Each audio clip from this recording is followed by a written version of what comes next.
Welcome to this BBC News special. I'm Catty Kett, Hofstra University in New York, where in a couple of minutes' time, Hillary Clinton and Donald Trump will meet each other on the stage just behind me for their first televised presidential debate.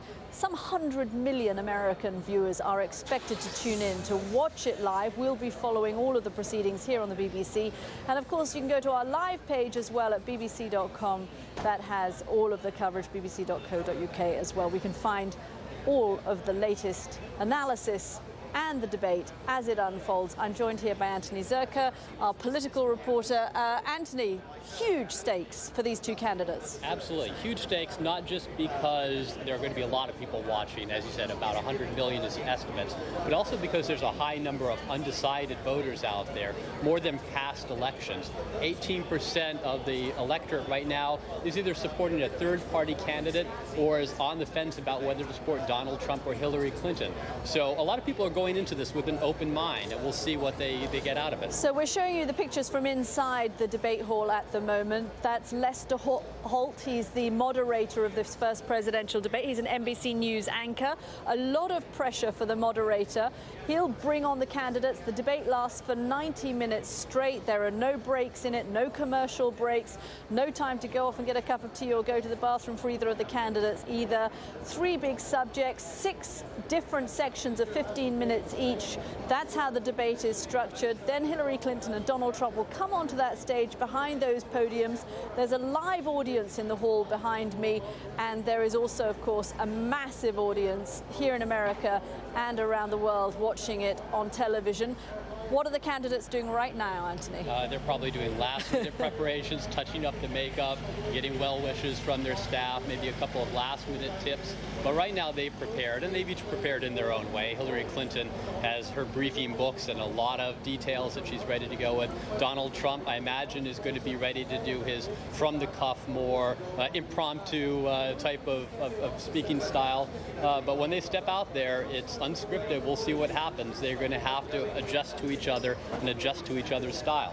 And one of the things that Hillary Clinton and her team have been working on is which Donald Trump to expect during the course of this debate. We saw Donald Trump debate during the primaries, of course, when he was up against several other Republican candidates. At times he was combative, at times he retreated into the background. But for the trick for Hillary Clinton is to know how to take on Donald Trump, because there has never been a candidate like him. There's never been a debater like him either, right, Anthony? No, and like you said, during the Republican primary debates, some of his opponents tried to goad him, and some successfully. They were okay, we got Hillary Clinton. There she is coming up onto the stage, Anthony. So the challenge for her, who's Donald Trump? Which Donald Trump to deal with. Which shows up. And if you take a look at the polls, I think another challenge for her will be to reach millennial voters. She's had real weakness among the younger voters. I wouldn't be surprised if she talks about education plans and making it more affordable. That's the demographic that I think is really at play right now. One New York Times columnist summed it up like this: Donald Trump has to show he has a brain. Hillary Clinton has to show that she has a heart. They're starting now. Here we go. I want to welcome you to the first presidential debate. The participants tonight are Donald Trump and Hillary Clinton. This debate is sponsored by the Commission on Presidential Debates, a nonpartisan, nonprofit organization. The commission drafted tonight's format, and the rules have been agreed to by the campaigns. The 90-minute debate is divided into 6 segments, each 50 minutes long. We'll explore 3 topic areas tonight: achieving prosperity, America's direction, and securing America. At the start of each segment, I will ask the same lead-off question to both candidates, and they will each have up to 2 minutes to respond. From that point until the end of the segment, we'll have an open discussion. The questions are mine and have not been shared with the commission or the campaigns. The audience here in the room has agreed to remain silent so that we can focus on what the candidates are saying. I will invite you to applaud, however, at this moment as we welcome the candidates. Democratic nominee for President of the United States, Hillary Clinton, and Republican nominee for President of the United States, Donald J. Trump.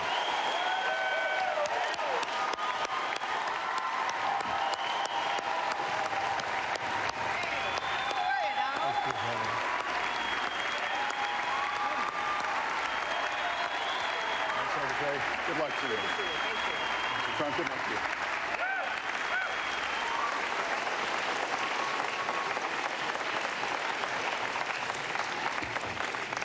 Well, I don't expect us to cover all the issues of this campaign tonight, but I remind everyone there are 2 more presidential debates scheduled. We are going to focus on many of the issues that voters tell us are most important, and we're going to press for specifics. I am honored to have this role, but this evening belongs to the candidates and just as important to the American people. Candidates, we look forward to hearing you articulate your policies and your positions, as well as your visions and your values. So, let's begin. We're calling this opening segment Achieving Prosperity, and central to that is jobs. There are 2 economic realities in America today. There's been a record 6 straight years of job growth, and new census numbers show incomes have increased at a record rate after years of stagnation.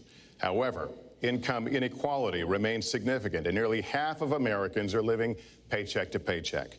Beginning with you, Secretary Clinton, why are you a better choice than your opponent to create the kinds of jobs that will put more money into the pockets of American workers? Well, thank you, Lester, and thanks to Hofstra for hosting us. The central question in this election is really what kind of country we want to be and what kind of future we'll build together. Today is my granddaughter's 2nd birthday, so I think about this a lot. First, we have to build an economy that works for everyone, not just those at the top. That means we need new jobs, good jobs, with rising incomes. I want us to invest in you. I want us to invest in your future. That means jobs in infrastructure, in advanced manufacturing, in innovation and technology, clean renewable energy, and small business, because most of the new jobs will come from small business. We also have to make the economy fairer. That starts with raising the national minimum wage and also guarantee, finally, equal pay for women's work. I also want to see more companies do profit sharing. If you help create the profits, you should be able to share in them, not just the executives at the top. And I want us to do more to support people who are struggling to balance family and work. I've heard from so many of you about the difficult choices you face and the stresses that you're under. So let's have paid family leave, earned sick days. Let's be sure we have affordable child care and debt-free college. How are we going to do it? We're going to do it by having the wealthy pay their fair share and close the corporate loopholes. Finally, we tonight are on the stage together, Donald Trump and I. Donald, it's good to be with you. We're going to have a debate where we are talking about the important issues facing our country, awesome responsibilities of the presidency, who can put into action the plans that will make your life better. I hope that I will be able to earn your vote on November 8th. Secretary Clinton, thank you. Mr. Trump, the same question to you. It's about putting money, more money, into the pockets of American workers. You have up to 2 minutes. Thank you, Lester. Our jobs are fleeing the country. They're going to Mexico. They're going to many other countries. You look at what China is doing to our country in terms of making our product.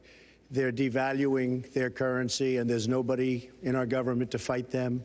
And we have a very good fight, and we have a winning fight, because they're using our country as a piggy bank to rebuild China, and many other countries are doing the same thing. So we're losing our good jobs, so many of them. When you look at what's happening in Mexico, a friend of mine who builds plants said it's the 8th wonder of the world. They're building some of the biggest plants anywhere in the world, some of the most sophisticated, some of the best plants. With the United States, as he said, not so much. So Ford is leaving. You see that, their small car division leaving. Thousands of jobs, leaving Michigan, leaving Ohio. They're all leaving, and we can't allow it to happen anymore. As far as child care is concerned and so many other things, I think Hillary and I agree on that. We probably disagree a little bit as to numbers and amounts and what we're going to do, but perhaps we'll be talking about that later. But we have to stop our jobs from being stolen from us. We have to stop our companies from leaving the United States, and with it, firing all of their people. All you have to do is take a look at Carrier Air Conditioning in Indianapolis. They left, fired 1,400 people. They're going to Mexico. So many, hundreds and hundreds of companies are doing this. We cannot let it happen. Under my plan, I'll be reducing taxes tremendously, from 35% to 15% for companies, small and big businesses. That's going to be a job creator like we haven't seen since Ronald Reagan. It's going to be a beautiful thing to watch. Companies will come, they will build, they will expand, new companies will start, and I look very, very much forward to doing it. We have to renegotiate our trade deals, and we have to stop these countries from stealing our companies and our jobs. Secretary Clinton, would you like to respond? Well, I think that trade is an important issue. Of course, we are 5% of the world's population. We have to trade with the other 95%. And we need to have smart, fair trade deals. We also, though, need to have a tax system that rewards work and not just financial transactions.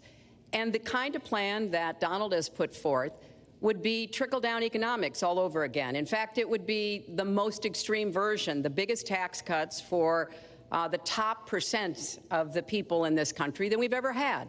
I call it trumped up trickle-down, because that's exactly what it would be. That is not how we grow the economy. We just have a different view about what's best for growing the economy, how we make investments that will actually produce jobs and rising incomes. I think we come at it from somewhat different perspectives. I understand that. You know, Donald was very fortunate in his life, and that's all to his benefit. He started his business with $14 million borrowed from his father, and he really believes that the more you help wealthy people, the better off we'll be, and that everything will work out from there. I don't buy that. I have a different experience. My father was a small businessman. He worked really hard. He printed drapery fabrics on long tables where he pulled out those fabrics and he went down with a silk screen and dumped the paint in and took the squeegee and kept going.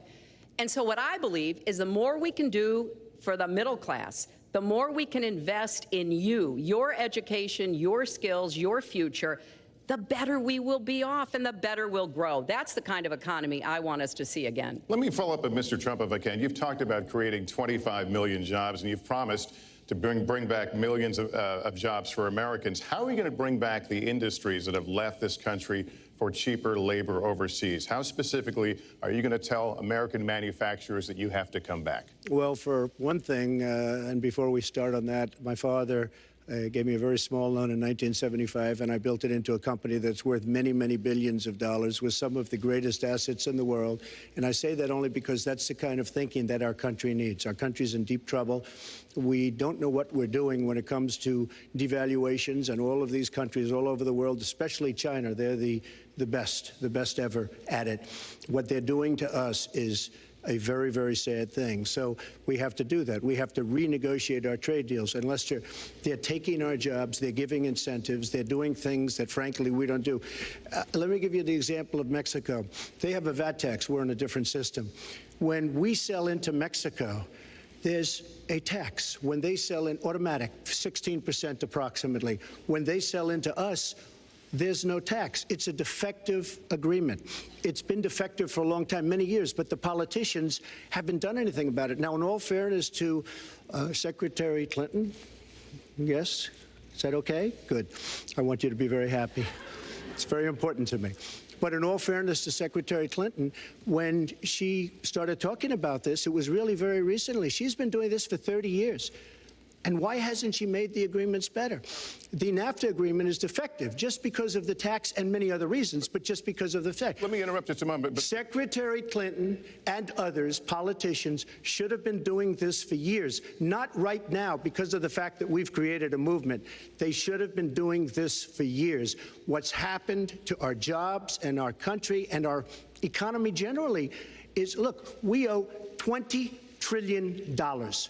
We cannot do it any longer, Lester. Back to the question, though, how do you specifically bring back jobs? American manufacturers, how do you make them bring the jobs back? Well, the first thing you do is don't let the jobs leave. The companies are leaving. I could name, there are thousands of them. They're leaving, and they're leaving in bigger numbers than ever. And what you do is you say, fine, you want to go to Mexico or some other country, good luck. We wish you a lot of luck. But if you think you're going to make your air conditioners or your cars or your cookies or whatever you make and bring them into our country without a tax, you're wrong. And once you say you're going to have to tax them coming in, and our politicians never do this because they have special interests, and the special interests want those companies to leave because in many cases they own the companies. So What I'm saying is we can stop them from leaving. We have to stop them from leaving, and that's a big, big factor. Let me let Secretary Clinton get in Well, here. let's stop for a second and remember where we were 8 years ago. We had the worst financial crisis, the Great Recession, the worst since the 1930s. That was in large part because of tax policies that slashed taxes on the wealthy, failed to invest in the middle class, took their eyes off of Wall Street, and created a perfect storm. In fact, Donald was one of the people who rooted for the housing crisis. He said back in 2006, gee, I hope it does collapse because then I can go in and buy some and make some money. Well, it did collapse. That's called business, by the way. 9 million people lost their jobs. 5 million people lost their homes, and $13 trillion in family wealth was wiped out. Now, we have come back from that abyss, and it has not been easy. So we're now on the precipice of having a potentially much better economy, but the last thing we need to do is to go back to the policies that failed us in the first place. Independent experts have looked at what I've proposed and looked at what Donald's proposed, and basically they've said this, that if his tax plan, which would blow up the debt by over $5 trillion and would, in some instances, disadvantage middle-class families compared to the wealthy, were to go into effect, we would lose 3.5 million jobs and maybe have another recession. They've looked at my plans and they've said, okay, if we can do this, and I intend to get it done, we will have 10 million more new jobs because we will be making investments where we can grow the economy. Take clean energy. Some country is going to be the clean energy superpower of the 21st century. Donald thinks that climate change is a hoax perpetrated by the Chinese. I think it's real. I did not. Science is real. I do not say that. And I think it's important important that we grip this and deal with it both at home and abroad. And here's what we can do. We can deploy 500 million more solar panels. We can have enough clean energy to power every home. We can build a new modern electric grid. That's a lot of jobs. That's a lot of new economic activity. So I've tried to be very specific about what we can and should do, and I am determined that we're going to get the economy really moving again, building on the progress we've made over the last 8 years, but never going back to what got us in trouble in the first place. Mr. Trump. She talks about solar panels. We invested in a solar company, our country. That was a disaster. They lost plenty of money on that one. Now, look, I'm a great believer in all forms of energy, but we're putting a lot of people out of work. Our energy policies are a disaster. Our country is losing so much in terms of energy, in terms of paying off our debt. You can't do what you're looking to do with $20 trillion in debt. The Obama administration, from the time they've come in, is over 230 years worth of debt, and he's topped it. He's doubled it in a course of almost 8 years, 7.5 years to be semi-exact. So I will tell you this, we have to do a much better job at keeping our jobs, and we have to do a much better job at giving companies incentive to build new companies or to expand, because they're not doing it. And all you have to do is look at Michigan and look at Ohio and look at all of these places where so many of their jobs and their companies are just leaving. They're gone. And Hillary, I just ask you this. You've been doing this for 30 years. Why are you just thinking about these solutions right now? For 30 years you've been doing it, and now you're just starting to think of solutions. Well, actually, I will bring back jobs.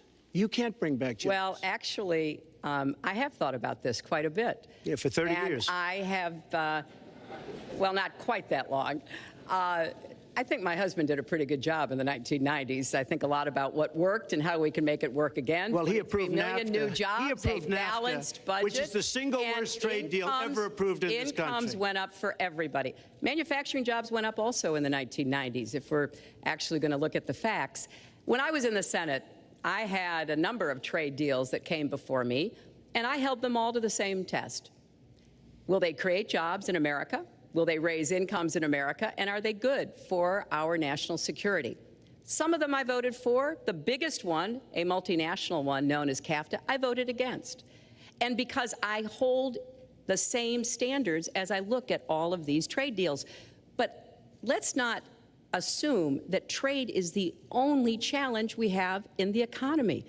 I think it is a part of it, and I've said what I'm going to do. I'm going to have a special prosecutor. We're going to enforce the trade deals we have, and we're going to hold people accountable. When I was Secretary of State, we actually increased American exports globally 30%. We increased them to China 50%. So I know how to really work to get new jobs and to get exports that help to create more new jobs. Well, you haven't done it in 30 years or 26 years. Well, any number you I've want been to a senator, You Donald, haven't done it. And you haven't I done have it. been a Secretary of State, and I have Your done husband signed a lot. NAFTA, which was one of the worst things that ever happened Well, to the that's your manufacturing opinion. industry. That is your You go to opinion. New England, you go to Ohio, Pennsylvania, you go anywhere you want, Secretary Clinton, and you will see devastation where manufacturing is down 30, 40, sometimes 50%. NAFTA is the worst trade deal maybe ever signed anywhere, but certainly ever signed in this country. And now you want to approve Trans-Pacific Partnership. You were totally in favor of it. Then you heard what I was saying, how bad it is, and you said, I can't win that debate. But you know that if you did win, you would approve that, and that will be almost as bad as NAFTA. Nothing will ever top NAFTA. That is just not accurate. I was against it once it was finally negotiated and the terms were laid out. I wrote about that in... You called it the gold standard. Well, I hope... You called it the gold standard of trade deals. You said it's the finest deal you've ever seen. No. And then you heard what I said about it, and all of a sudden you were against it. Well, Donald, I know you live in your own reality, but that is not the facts. The facts are, I did say I hoped it would be a good deal, but when it was negotiated, which I was not responsible for, I concluded it wasn't. I wrote about that. So is it President Obama's fault? Is it President Obama's fault? Even announced. Look, there Secretary, are different, is it President Obama's fault? There are because he's pushing it. There are different views about what's good for our country, our economy, and our leadership in the world. And I think it's important to look at what we need to do to get the economy going again. That's why I said new jobs with rising incomes, investments, not in more tax cuts that would add $5 trillion to the debt. But you have no plan. Oh, I do. Secretary, in fact, you I have no written plan. A book about it. It's called Stronger Together. You can pick it up tomorrow. That's about all you... Folks, at the bookstore or at an airport near you. We're going to move to... But it's because I see this. We need to have strong growth, fair growth, sustained growth. We also have to look at how we help families balance the responsibilities at home and the responsibilities at business. So we have a very robust set of plans, and people who have looked at both of our plans have concluded that mine would create 10 million jobs and yours would lose us 3.5 million jobs and explode You are the going debt, to approve one of which the biggest would tax have cuts a in recession. history. You are going to approve one of the biggest tax increases in history. You are going to drive business out.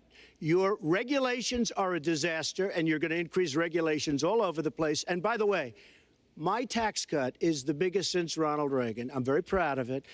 It will create tremendous numbers of new jobs. But regulations, you are going to regulate these businesses out of existence. When I go around, Lester, I tell you this, I've been all over. And when I go around, despite the tax cut, the things that businesses and people like the most is the fact that I'm cutting regulation. You have regulations on top of regulations, and new companies cannot form, and old companies are going out of business, and you want to increase the regulations and make them even worse. I'm going to cut regulations, but I'm going to cut taxes big league, and you're going to raise taxes big league. End of story. Let me get you to pause right there, because we're going to move into the next segment. We're going to talk taxes. That can't be left Please to just stand. take 30 seconds, and then we're I going to go kind on. of assumed that there would be a lot of these charges and claims.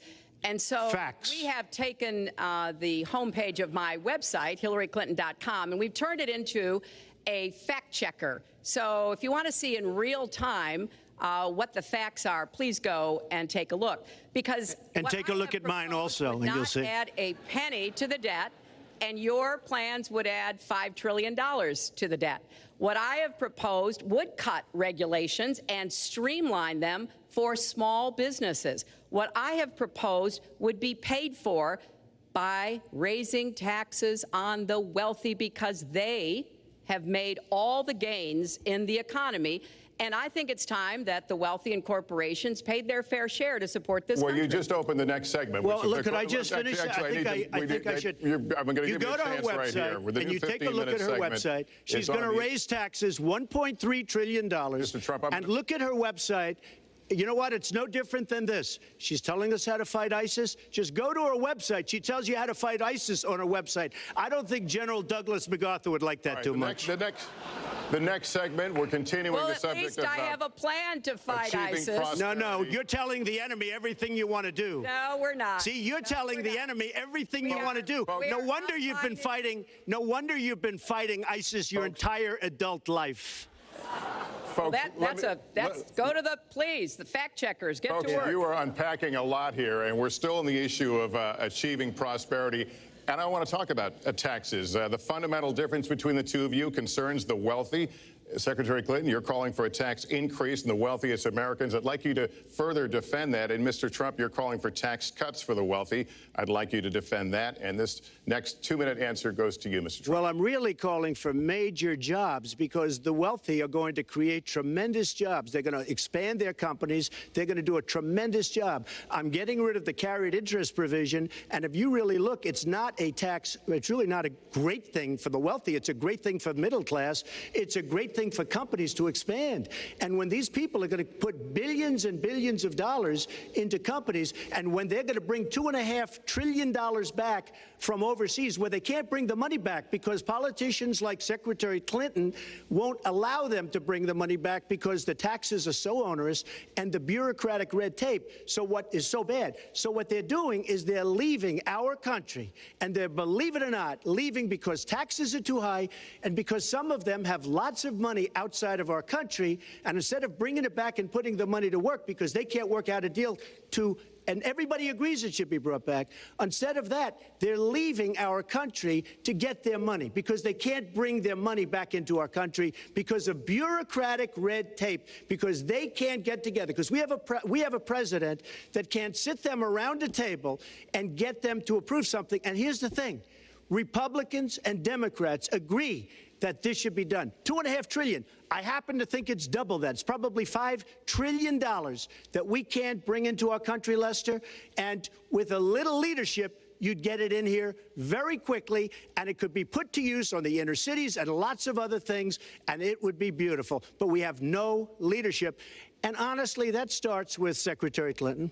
All right, you have 2 minutes on the same question to defend tax increases on the wealthiest Americans, Secretary Clinton. I have a feeling that by the end of this evening, I'm going to be blamed for everything that's ever happened. Why not? Why not? Yeah, why not? You know, just join the debate by saying more crazy things. Now, let me say, there's nothing crazy about not letting our companies bring their money back into their country. This is Secretary Clinton's 2 minutes, please. Yeah, well, let's start the clock again, Lester. We've looked at your tax proposals. I don't see changes in the corporate tax rates or the kinds of proposals you're referring to that would cause the repatriation, bringing back of money that's stranded overseas. I happen to support that. I happen to support that in a way that will actually work to our benefit. But when I look at what you have proposed, you have what is called now the Trump loophole, because it would so advantage you and the business you do. You've proposed an approach that has a $4 billion tax benefit for your family. And when you look at what you are proposing, much for my family? It is, Lester, as I said, trumped up trickle down. Trickle down did not work. It got us into the mess we were in 2008 and 9. Slashing taxes on the wealthy hasn't worked, and a lot of really smart, wealthy people know that. And they are saying, hey, we need to do more to make the contributions we should be making to rebuild the middle class. I don't think top-down works in America. I think building the middle class, investing in the middle class, making college debt-free so more young people can get their education, helping people refinance their debt from college at a lower rate. Those are the kinds of things that will really boost the economy. Broad-based, inclusive growth is what we need in America, not more advantages for people at the very top. Mr. Trump, typical politician, all talk, no action, sounds good, doesn't work, never going to happen. Our country is suffering because people like Secretary Clinton have made such bad decisions in terms of our jobs and in terms of what's going on. Now, look, we have the worst revival of an economy since the Great Depression. And believe me, we're in a bubble right now. And the only thing that looks good is the stock market. But if you raise interest rates even a little bit, that's going to come crashing down. We are in a big, fat, ugly bubble. And we better be awfully careful. And we have a Fed that's doing political things. This Janet Yellen of the Fed is doing political by keeping the interest rates at this level.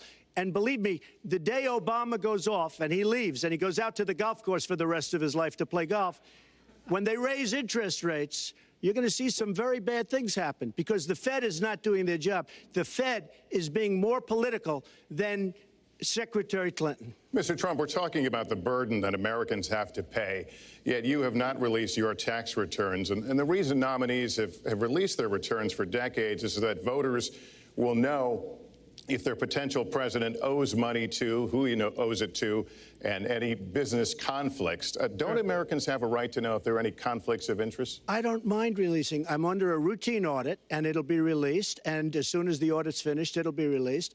But you will learn more about Donald Trump by going down to the federal elections, where I filed a 104-page, essentially financial statement of sorts, the forms that they have.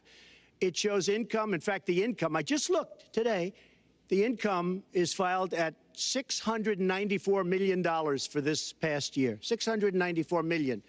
If you would have told me I was going to make that 15 or 20 years ago, I would have been very surprised. But that's the kind of thinking that our country needs. When we have a country that's doing so badly, that's being ripped off by every single country in the world, it's the kind of thinking that our country needs because everybody, Lester, we have a trade deficit with all of the countries that we do business with of almost $800 billion a year. You know what that is? That means who's negotiating these trade deals?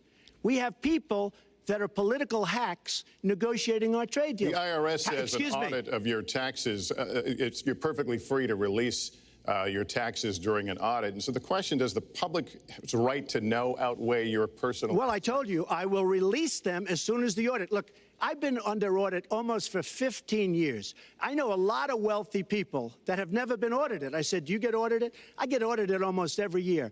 And in a way, I should be complaining. I'm not even complaining. I don't mind it. It's almost become a way of life. I get audited by the IRS, but other people don't. I will say this. We have a situation in this country that has to be taken care of. I will release my tax returns against my lawyer's wishes. When she releases her 33,000 emails that have been deleted, as soon as she releases them, I will release my tax returns. And that's against my lawyers. They say, don't do it. I will tell you this. No, in fact, watching shows, reading the papers, almost every lawyer says, you don't release your returns until the audit's complete. When the audit's complete, I'll do it. But I would go against them if she releases her email. So it's negotiable? It's not negotiable. No, let her release the email. Why did she delete 33,000? Well, I'll let her ask that, but let me just admonish the audience one more time. There was an agreement. We did ask you to be silent, so it would be helpful for us. Secretary Clinton. Well, I think you've just seen another example of bait and switch here. For 40 years, everyone running for president has released their tax returns. You can go and see nearly, I think, 39, 40 years of our tax returns, but everyone has done it. We know the IRS has made clear there is no prohibition on releasing it when you're under audit. So you've got to ask yourself, why won't he release his tax returns? And I think there may be a couple of reasons. First, maybe he's not as rich as he says he is. Second, maybe he's not as charitable as he claims to be. Third, we don't know all of his business dealings, but we have been told through investigative reporting that he owes about $650 million to Wall Street and foreign banks. Or maybe he doesn't want the American people, all of you watching tonight, to know that he's paid nothing in federal taxes, because the only years that anybody's ever seen were a couple of years when he had to turn them over to state authorities when he was trying to get a casino license, and they showed he didn't pay any federal income tax. So if he's paid zero, that means zero for troops, zero for vets, zero for schools or health. And I think probably he's not all that enthusiastic about having the rest of our country see what the real reasons are, because it must be something really important, even terrible, that he's trying to hide. And the financial disclosure statement, they don't give you the tax rate. They don't give you all the details that tax returns would. And it just seems to me that this is something that the American people deserve to see. And I have no reason to believe that he's ever going to release his tax returns, because there's something he's hiding. And we'll guess. We'll keep guessing at what it might be that he's hiding. But I think the question is, were he ever to get near the White House, what would be those conflicts? Who does he owe money to? Well, he owes you the answers to that, and he should provide them. He also raised the issue of your emails. Do you want to respond to that? I do. You know, I made a mistake using a private email. That's for sure. And if I had to do it over again, I would obviously do it differently. But I'm not going to make any excuses. It was a mistake, and I take responsibility for that. Mr. Trump? That was more than a mistake. That was done purposely, okay? That was not a mistake. That was done purposely. When you have your staff taking the Fifth Amendment, taking the Fifth, so they're not prosecuted. When you have the man that set up the illegal server taking the Fifth, I think it's disgraceful. And believe me, this country thinks it's disgraceful. It really thinks it's disgraceful also. As far as my tax returns, you don't learn that much from tax returns, that I can tell you. You learn a lot from financial disclosure. And you should go down and take a look at that. The other thing, I'm extremely underleveraged. The report that said 650, which, by the way, a lot of friends of mine that know my business said, boy, that's really not a lot of money. It's not a lot of money relative to what I had. The buildings that were in question, they said in the same report, which was, actually, it wasn't even a bad story, to be honest with you, but the buildings are worth $3.9 billion. And the 650 isn't even on that. But it's not 650. It's much less than that. But I could give you a list of banks. I would, if that would help you, I would give you a list of banks. These are very fine institutions, very fine banks. I could do that very quickly. I am very underleveraged. I have a great company. I have a tremendous income. And the reason I say that is not in a braggadocious way. It's because it's about time that this country had somebody running it that has an idea about money.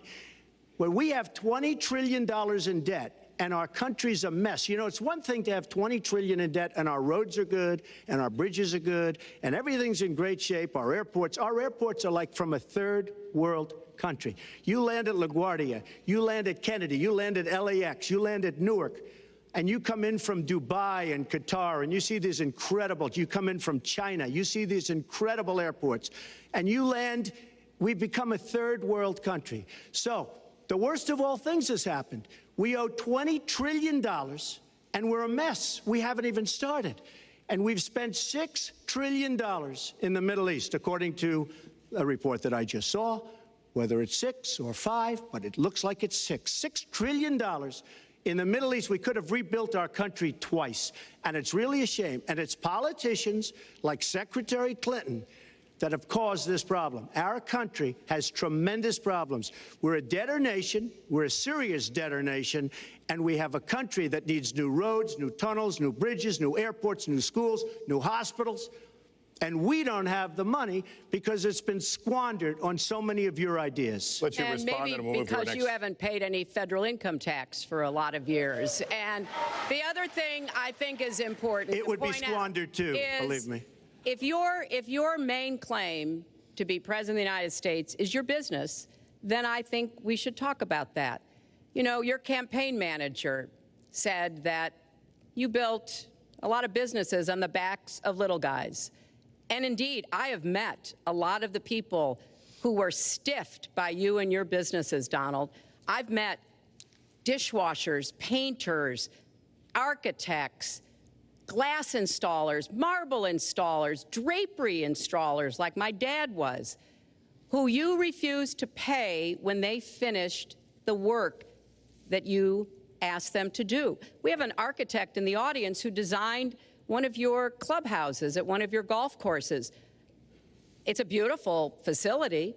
It immediately was put to use, and you wouldn't pay what the man needed to be paid, what he was charging you. Maybe he didn't do a good job, and I was unsatisfied with his work, which our country should do too. The thousands of people that you have stiffed over the course of your business not deserve some kind of apology from someone who has taken their labor, taken the goods that they produced, and then refused to pay them? I can only say that I'm certainly relieved that my late father never did business with you.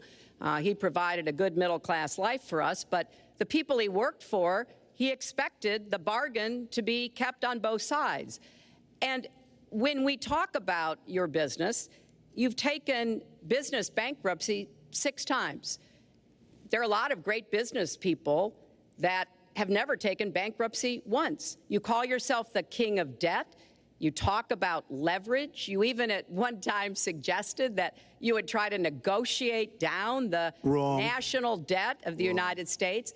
Well, sometimes there's not a direct transfer of skills from business to government, but sometimes what happened in business would be really bad for government. Let's let Mr. And Trump we need to be very clear about that. Look, it's all words, it's all sound bites. I built an unbelievable company, some of the greatest assets anywhere in the world, real estate assets anywhere in the world, beyond the United States, in Europe, lots of different places. It's an unbelievable company. But on occasion, 4 times, we used certain laws that are there. And when Secretary Clinton talks about people that didn't get paid, first of all, they did get paid a lot, but taking advantage of the laws of the nation. Now, if you want to change the laws, you've been there a long time, change the laws. But I take advantage of the laws of the nation because I'm running a company. My obligation right now is to do well for myself, my family, my employees, for my companies. And that's what I do. But what she doesn't say is the tens of thousands of people that are unbelievably happy and that love me. I'll give you an example. We're just opening up on Pennsylvania Avenue, right next to the White House. So if I don't get there one way, I'm going to get to Pennsylvania Avenue another. But we're opening the old post office. Under budget, ahead of schedule, saved tremendous money. I'm a year ahead of schedule. And that's what this country should be doing. We build roads and they cost 2 and 3 and 4 times what they're supposed to cost.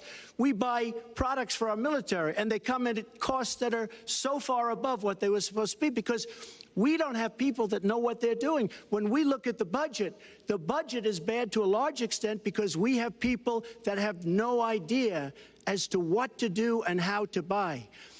The Trump International is way under budget and way ahead of schedule. And we should be able to do that for our country. Well, we're well behind schedule, so I want to move to our next segment. We move into our next segment talking about America's direction, and let's start by talking about race. The share of Americans who say race relations are bad in this country is the highest it's been in decades, much of it amplified by shootings of African Americans by police, as we've seen recently in Charlotte and Tulsa. Race has been a big issue in this campaign, and one of you is going to have to bridge a very wide and bitter gap. So how do you heal the divide? Secretary Clinton, you get 2 minutes on this. Well, you're right.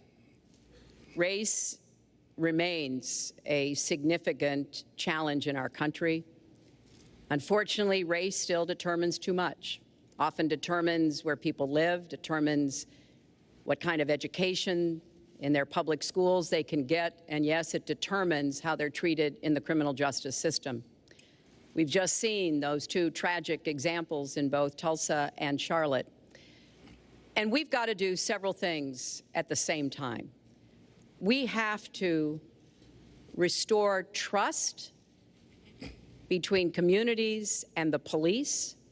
We have to work to make sure that our police are using the best training, the best techniques, that they're well prepared to use force only when necessary. Everyone should be respected by the law, and everyone should respect the law. Right now, that's not the case in a lot of our neighborhoods. So I have, ever since the first day of my campaign, called for criminal justice reform. I've laid out a platform that I think would begin to remedy some of the problems we have in the criminal justice system. But we also have to recognize, in addition to the challenges that we face with policing, there are so many good, brave police officers who equally want reform. So we have to bring communities together in order to begin working on that as a mutual goal. And we've got to get guns out of the hands of people who should not have them. The gun epidemic is the leading cause of death of young African American men, more than the next 9 causes put together. So we have to do 2 things, as I said. We have to restore trust. We have to work with the police. We have to make sure they respect the communities and the communities respect them. And we have to tackle the plague of gun violence, which is a big contributor to a lot of the problems that we're seeing today. All right, Mr. Trump, you have 2 minutes. How do you heal the divide? Well, first of all, Secretary Clinton doesn't want to use a couple of words, and that's law and order. And we need law and order. If we don't have it, we're not going to have a country. And when I look at what's going on in Charlotte, a city I love, a city where I have investments, when I look at what's going on throughout various parts of our country, whether it's, I mean, I can just keep naming them all day long. We need law and order in our country. And I just got today, as you know, the endorsement of the Fraternal Order of Police. We just came in. We have endorsements from, I think, almost every police group, a large percentage of them in the United States. We have a situation where we have our inner cities, African Americans, Hispanics, are living in hell because it's so dangerous. You walk down the street, you get shot. In Chicago, they've had thousands of shootings, thousands, since January 1st, thousands of shootings. And I'm saying, where is this? Is this a war-torn country? What are we doing? And we have to stop the violence. We have to bring back law and order. In a place like Chicago, where thousands of people have been killed, thousands over the last number of years. In fact, almost 4,000 have been killed since Barack Obama became president. Almost 4,000 people in Chicago have been killed. We have to bring back law and order. Now, whether or not in a place like Chicago you do stop and frisk, which worked very well, Mayor Giuliani is here, it worked very well in New York, it brought the crime rate way down. But you take the gun away from criminals that shouldn't be having it. We have gangs roaming the street, and in many cases, they're illegally here, illegal immigrants, and they have guns, and they shoot people. And we have to be very strong, and we have to be very vigilant. We have to know what we're doing. Right now, our police, in many cases, are afraid to do anything. We have to protect our inner cities because African-American communities are being decimated by crime. Your 2 minutes has expired, but I do want to follow up. Stop and frisk was ruled unconstitutional in New York because it largely singled out Black and Hispanic young men. No, you're wrong. It went before a judge who was a very against police judge. It was taken away from her, and our new mayor, refused to go forward with the case. They would have won an appeal. If you look at it throughout the country, there are many places where the argument is that it's a form of racial profiling. No, the argument is that we have to take the guns away from these people that have them and that are bad people that shouldn't have them. These are felons. These are people that are bad people that shouldn't be.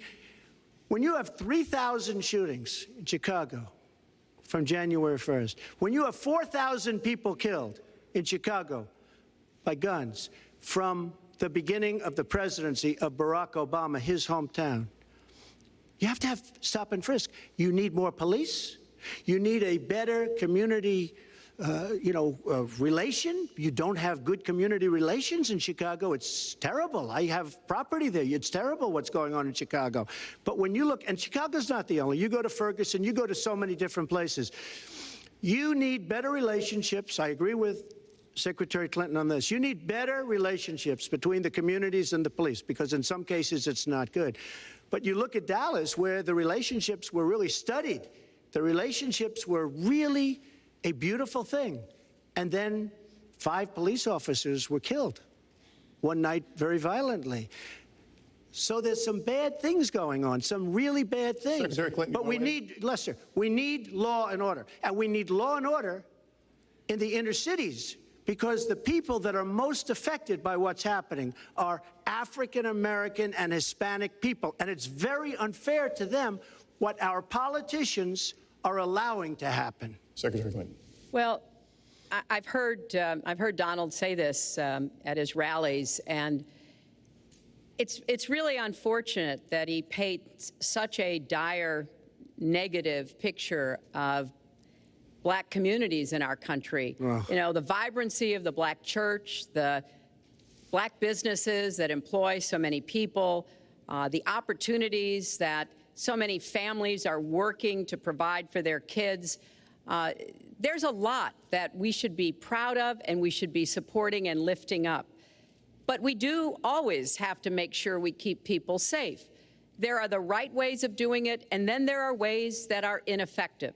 Stop and frisk was found to be unconstitutional, and in part because it was ineffective. It did not do what it needed to do. Now, I believe in community policing, and in fact, violent crime is 1/2 of what it was in 1991. Property crime is down 40%. We just don't want to see it creep back up. We've had 25 years of very good cooperation, but there were some problems, some unintended consequences. Too many young African American and Latino men ended up in jail for nonviolent offenses, and it's just a fact that if you're a young African American man and you do the same thing as a young white man, you are more likely to be arrested, charged, convicted, and incarcerated. So we've got to address the systemic racism in our criminal justice system. We cannot just say law and order. We have to say we have to come forward with a plan that is going to divert people from the criminal justice system, deal with mandatory minimum sentences, which have put too many people away for too long for doing too little. We need to have more second chance programs. I'm glad that we're ending private prisons in the federal system. I want to see them ended in the state system. You shouldn't have a profit motivation to fill prison cells with young Americans. So there are some positive ways we can work on this. And I believe strongly that common sense gun safety measures would assist us right now. And this is something Donald has supported along with the gun lobby. Right now, we've got too many military-style weapons on the streets. In a lot of places, our police are outgunned. We need comprehensive background checks, and we need to keep guns out of the hands of those who will do harm. And we finally need to pass a prohibition on anyone who's on the terrorist watch list from being able to buy a gun in our country. If you're too dangerous to fly, you are too dangerous to buy a gun. So there are things we can do, and we ought to do it in a bipartisan way. Secretary Clinton, last week you said we've got to do everything possible to improve policing, to go right at implicit bias. Do you believe that police are implicitly biased against Black people? Lester, I think implicit bias is a problem for everyone, not just police. I think, unfortunately, too many of us in our great country jump to conclusions about each other. And therefore, I think we need all of us to be asking hard questions about, you know, why am I feeling this way? But when it comes to policing, since it can have literally fatal consequences, I have said in my first budget we would put money into that budget to help us deal with implicit bias by retraining a lot of our police officers. I've met with a group of very distinguished, experienced police chiefs a few weeks ago. They admit it's an issue. They've got a lot of concerns. Mental health is one of the biggest concerns because now police are having to handle a lot of really difficult mental health problems on the street. They want support. They want more training. They want more assistance. And I think the federal government could be in a position where we would offer and provide that. I'd like to respond. Please. First of all, I agree, and a lot of people, even within my own party, want to give certain rights to people on watch lists and no-fly lists. I agree with you. When a person is on a watch list or a no-fly list, and I have the endorsement of the NRA, which I'm very proud of. These are very, very good people, and they're protecting the Second Amendment. But I think we have to look very strongly at no-fly lists and watch lists. And when people are on there, even if they shouldn't be on there, we'll help them. We'll help them legally. We'll help them get off. But I tend to agree with that quite strongly. I do want to bring up the fact that you were the one that brought up the word super predator about young black youth.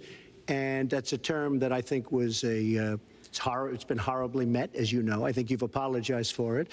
But I think it was a terrible thing to say. And when it comes to stop and frisk, you know, you're talking about taking guns away. Well, I'm talking about taking guns away from gangs and people that use them.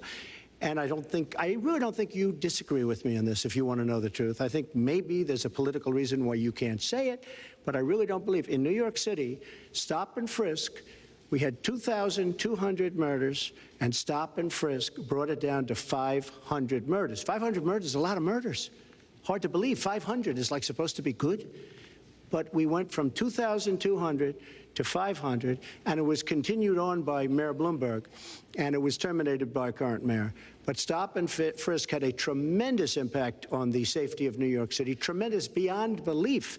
So when you say it has no impact, it really did. It had a very, very big impact. Well, it's also fair to say, if we're going to talk about mayors, that under the current mayor, crime has continued to drop, including murders. So there You're wrong. You're wrong. No, I'm not. Murders are up.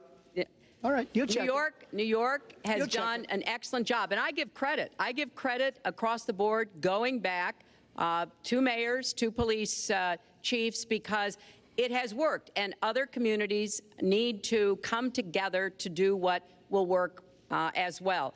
Look, one murder is too many, but it is important that we learn about what has been effective and not go to things that sound good that really did not have the kind of impact that we would want. Who disagrees with keeping neighborhoods safe? But let's also add, no one should disagree about respecting the rights of young men who live in those neighborhoods.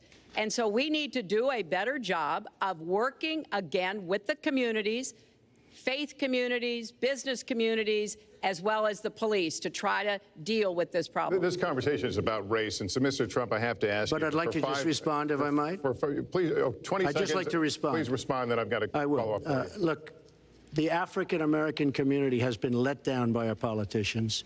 They talk good around election time, like right now, and after the election, they said, see you later, I'll see you in 4 years. The African-American community, look, the community within the inner cities has been so badly treated. They've been abused and used in order to get votes by Democrat politicians, because that's what it is. They've controlled these communities for up to 100 years. Mr. Trump, let me... Unbroken. And I will tell you, you look at the inner cities, and I just left Detroit, and I just left Philadelphia, and you know, you've seen me. I've been all over the place. You decided to stay home, and that's okay.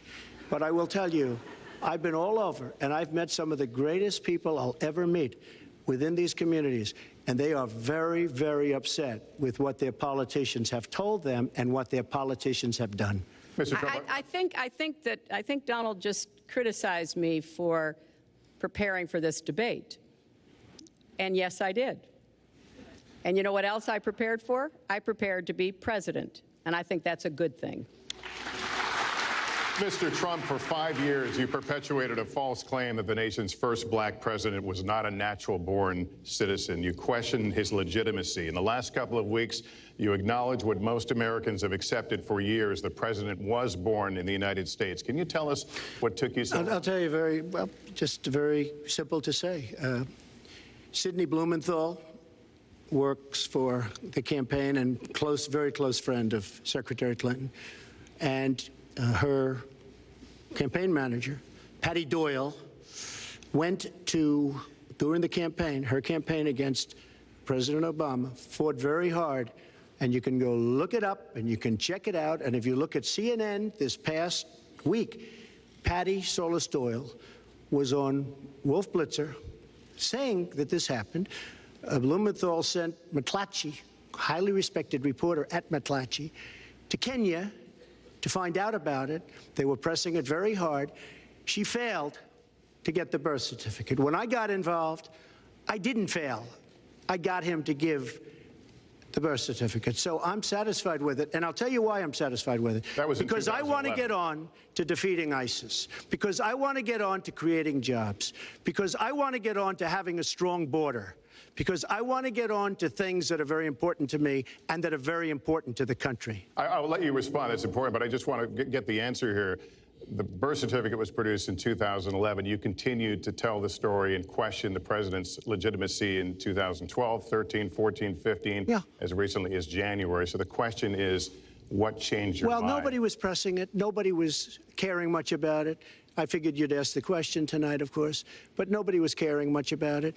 But I was the one that got him to produce the birth certificate, and I think I did a good job.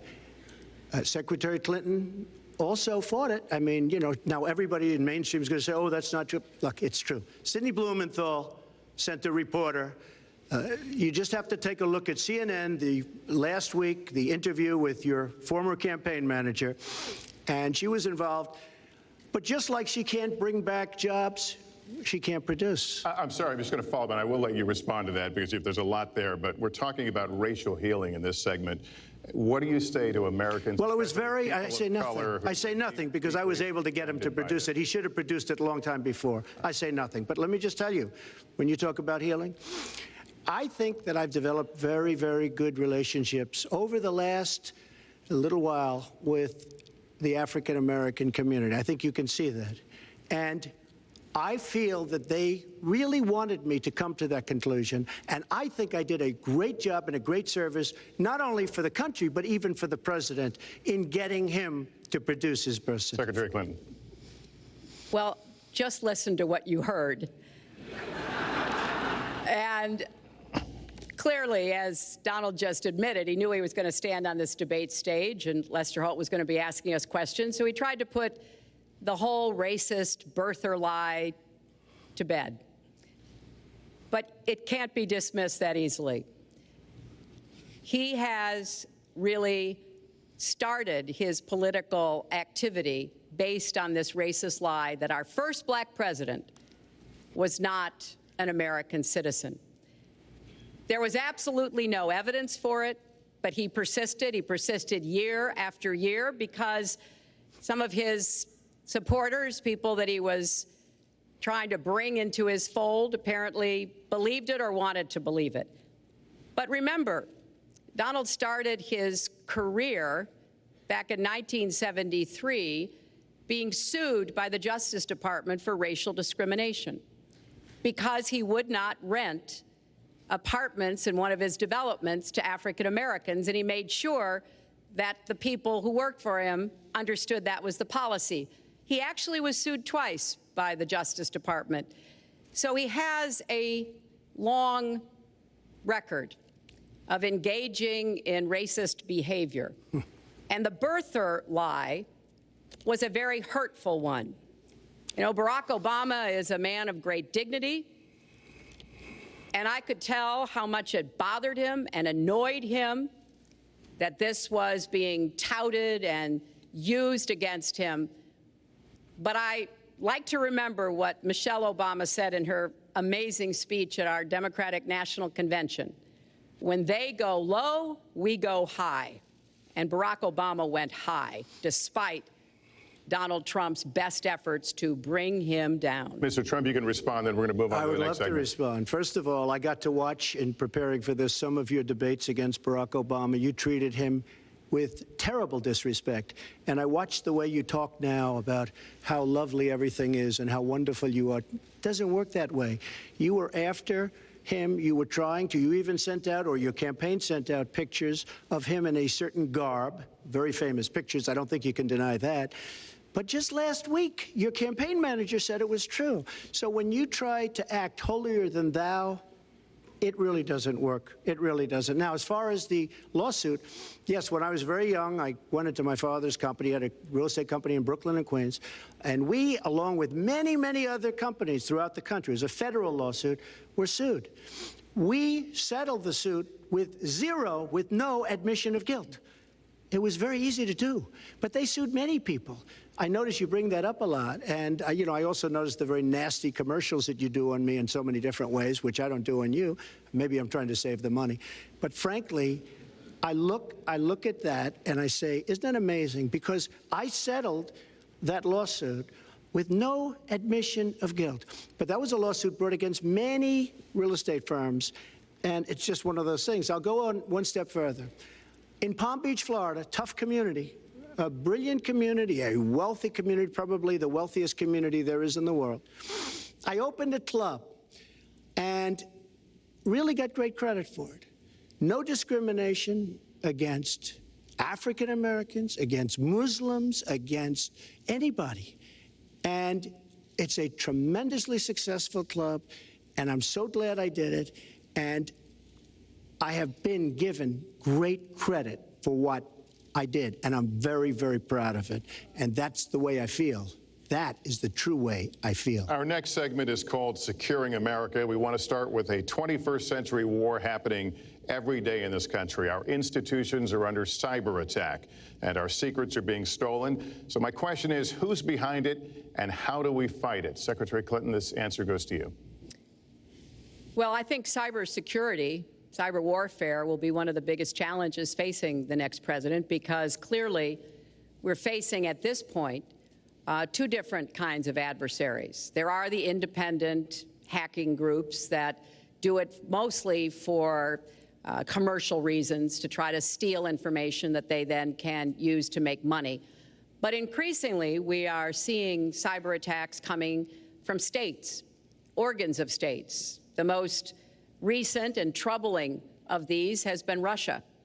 There's no doubt now that Russia has used cyber attacks against all kinds of organizations in our country, and I am deeply concerned about this. I know Donald's very praiseworthy of Vladimir Putin, but Putin is playing a really tough, long game here. And one of the things he's done is to let loose cyber attackers to hack into government files, to hack into personal files, hack into the Democratic National Committee. And we recently have learned that, that this is one of their preferred methods of trying to wreak havoc and collect information. We need to make it very clear, whether it's Russia, China, Iran, or anybody else, the United States has much greater capacity. And we are not going to sit idly by and permit state actors to go after our information, our private sector information or our public sector information. And we're going to have to make it clear that we don't want to use the kinds of tools that we have. We don't want to engage in a different kind of warfare, but we will defend the citizens of this country. And the Russians need to understand that. I think they've been treating it as almost a probing. How far would we go? How much would we do? And that's why I was so shocked when Donald publicly invited Putin to hack into Americans. That is just unacceptable. It's one of the reasons why 50 national security officials who served in Republican administrations have said that Donald is unfit to be the commander-in-chief. It's comments like that that really worry people who understand the threats that we face. Mr. Trump, you have 2 minutes in the same question. Who's behind it, and how do we fight it? I do want to say that I was just endorsed, and more are coming next week. It'll be over 200 admirals, many of them are here, admirals and generals endorsed me to lead this country. That just happened, and many more are coming, and I'm very proud of it. In addition, I was just endorsed by ICE. They've never endorsed anybody before on immigration. I was just endorsed by ICE. I was just recently endorsed 16,500 Border Patrol agents. So when Secretary Clinton talks about this, I mean, I'll take the admirals and I'll take the generals any day over the political hacks that I see that have led our country so brilliantly over the last 10 years with their knowledge, okay? Because look at the mess that we're in. Look at the mess that we're in. As far as the cyber, I agree to parts of what Secretary Clinton said. We should be better than anybody else, and perhaps we're not. I don't think anybody knows it was Russia that broke into the DNC. She's saying Russia, Russia, Russia, but maybe it was. I mean, it could be Russia, but it could also be China. It could also be lots of other people. It also could be somebody sitting on their bed that weighs 400 pounds, okay? You don't know who broke in to DNC. But what did we learn with DNC? We learned that Bernie Sanders was taken advantage of by your people, by Debbie Wasserman Schultz. Look what happened to her. But Bernie Sanders was taken advantage of. That's what we learned. Now, whether that was Russia, whether that was China, whether it was another country, we don't know. Because the truth is, under President Obama, we've lost control of things that we used to have control over. We came in with the Internet, we came up with the Internet, and I think Secretary Clinton and myself would agree very much. When you look at what ISIS is doing with the Internet, they're beating us at our own game, ISIS. So we have to get very, very tough on cyber and cyber warfare. It is a huge problem. I have a son. He's 10 years old. He has computers. He is so good with these computers. It's unbelievable. The security aspect of cyber is very, very tough, and maybe it's hardly doable. But I will say we are not doing the job we should be doing. But that's true throughout our whole governmental society. We have so many things that we have to do better, Lester, and certainly cyber is one of them. Secretary Clinton. Well, I think there are a number of issues that we should be addressing. I have put forth a plan to defeat ISIS. It does involve going after them online. I think we need to do much more with our tech companies to prevent ISIS and their operatives from being able to use the Internet to radicalize, even direct people in our country and Europe and elsewhere.